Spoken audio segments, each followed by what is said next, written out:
हम सब की एक कहानी है, एक बहुत बहुत पुरानी कहानी। ये कहानी इस बारे में है कि हम यानी कि जो मॉडर्न ह्यूमंस हैं वो आखिर आए कहाँ से।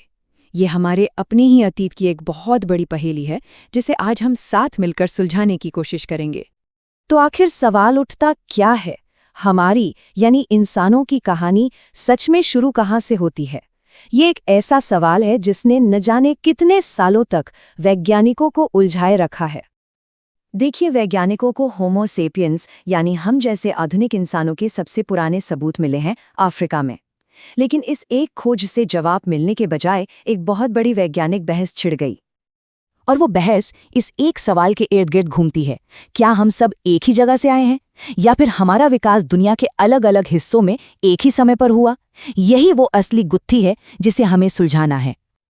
ठीक है, तो इस पहेली को सुलझाने के लिए वैज्ञानिकों ने दो बड़ी थ्योरीज सामने रखी हैं। चलिए इन दोनों को एक एक करके समझते हैं। पहली थ्योरी है रीजनल कंटिन्यूटी मॉडल। अब ये मॉडल क्या कहता है? ये कहता है कि हमारे शुरुआती पूर्वज जैसे होमो इरेक्टस वो दुनिया के अलग अलग हिस्सों में फैले हुए थे और वहीं रहते हुए धीरे धीरे इवॉल्व होकर आधुनिक मानव बन गए। मतलब इसे ऐसे समझिए, जैसे अलग अलग गांवों में कोई पुरानी पारंपरिक डिश होती है और वो धीरे धीरे समय के साथ बदलकर आज की मॉडर्न डिश बन जाती है।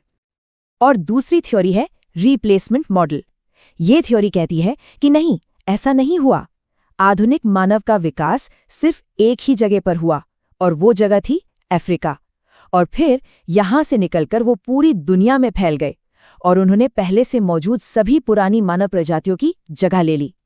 इसकी तुलना ऐसे कर सकते हैं जैसे किसी एक गांव में कोई बहुत ही शानदार नई रेसिपी बनी और वो इतनी पॉपुलर हो गई कि उसने हर जगह की पुरानी रेसिपीज को रिप्लेस कर दिया। अब देखिए, ये दोनों थ्योरीज एक दूसरे से कितनी अलग हैं।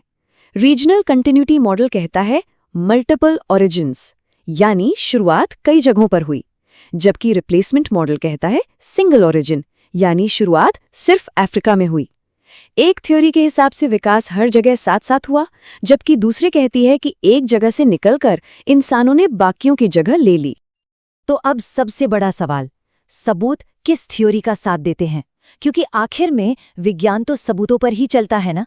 तो चलिए देखते हैं कि सबूत हमें क्या बताते हैं। हमारी इस पूरी जासूसी में सबसे अहम सुराग है फॉसिल्स यानी जीवाश्म।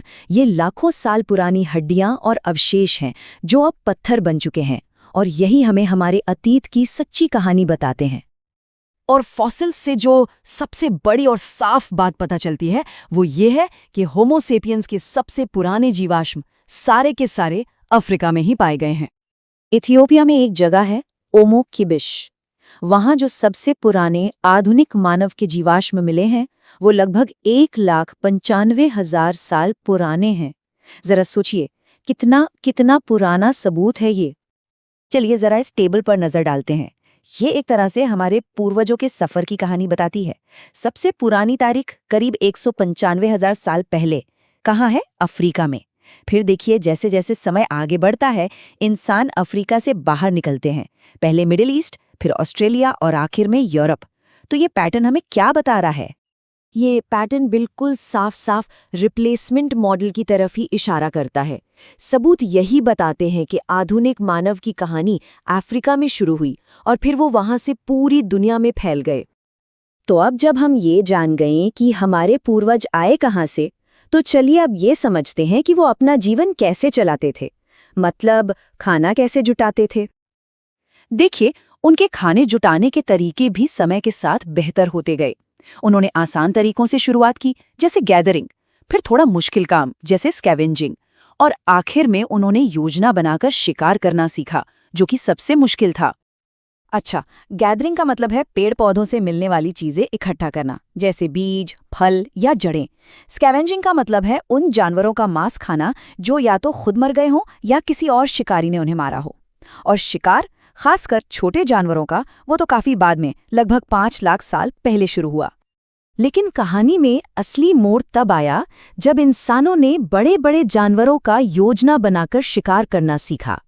और इसके सबसे शुरुआती और साफ सबूत हमें यूरोप से मिलते हैं। जर्मनी में शॉनिंगन और इंग्लैंड में बॉक्स ग्रोव जैसी जगहें हैं जो करीब 4 लाख साल पुरानी है।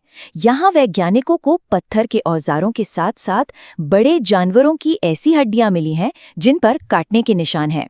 ये पक्का सबूत है कि इंसान सिर्फ मांस नहीं खा रहा था, बल्कि बड़े जानवरों का प्लान बनाकर शिकार कर रहा था। ये उनकी इंटेलिजेंस का एक बहुत बड़ा सबूत है।